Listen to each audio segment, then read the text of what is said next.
Le jour où j'ai appris que mon prof de maths était mon père. Je veux bien que ton père soit ton prof, mais prof de maths. Bref, on est mardi et qui dit mardi dit nouvelle storytime abonnée. Je m'appelle Lucas, j'ai 19 ans et l'histoire se déroule quand j'étais au lycée. J'ai toujours vécu avec ma mère et je n'ai jamais connu mon père. Depuis tout petit, ma mère m'avait toujours dit que mon père était parti quand elle était enceinte et qu'il n'avait jamais cherché à m'assumer ni à me connaître. Ce qui a fait que je me suis jamais réellement posé de questions concernant mes padres.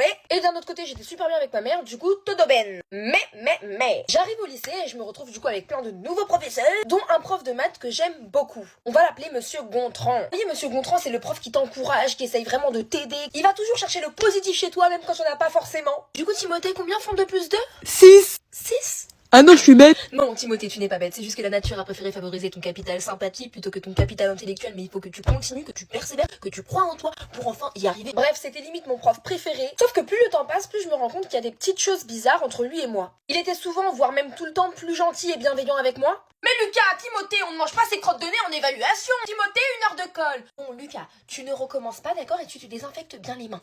Continue ton évaluation. Ciao, ciao. Mais en plus de ça, il s'intéressait vraiment à ma vie et n'hésitait pas à me poser des questions un petit peu personnelles. Gontran, doucement. Mais en soi, je me suis juste dit que le coup de foudre était réciproque et qu'il y avait vraiment rien de bizarre. Jusqu'au jour où, alors qu'on discutait après la fin des cours, je fais une blague sur mon daron en mode il est parti chercher du lait, c'est un fantôme. Gasper, c'est toi? Et là, le petit Gontran, il rigole pas du tout. Je me retrouve face à un mur, pas un mur de placo, pas un mur blindé, un mur en béton armé, qui me dit simplement, tu devrais pas dire ça, Lucas. Mon daron, il m'a abandonné, je fais ce que je veux d'abord. Et pourquoi? Mais bon, j'oublie pas non plus qui je suis et qui il est, c'est mon professeur, je vais pas non plus trop lui poser de questions. Jusqu'au jour où arrive la fameuse réunion parents-prof. Ma mère venait à chaque fois, mais surtout pour voir mon pépé. Et là, je me dis que je vais pouvoir lui présenter différents professeurs. Tout se passe super bien jusqu'au moment où je vais lui présenter Monsieur Gontran. On arrive dans la salle. Elle voit Monsieur Gontran. Monsieur Gontran la voit.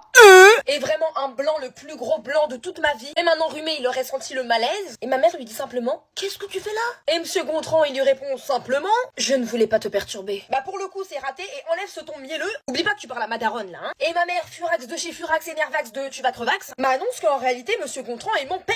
My father. Alors moi, c'est pas de 3, ni de 4, ni de 8, ni de 10, mais de 26 étages que je tombe. Oubliez pas qu'on est dans un lycée, dans une réunion parents-prof. Et Monsieur Gontran, au lieu de fermer son caca, il rajoute quoi?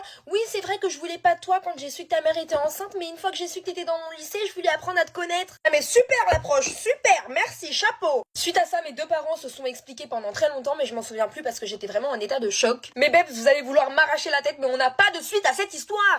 Du coup, on sait pas où est-ce qu'ils en sont à l'heure actuelle. En tout cas, j'espère, Lucas, pour toi que ça va mieux, que Monsieur Gontran, finalement, a pris son rôle de père à cœur, et que todo ben en ta vida. N'hésitez pas à m'envoyer vos storytime via ce mail, et sur ce, bisous!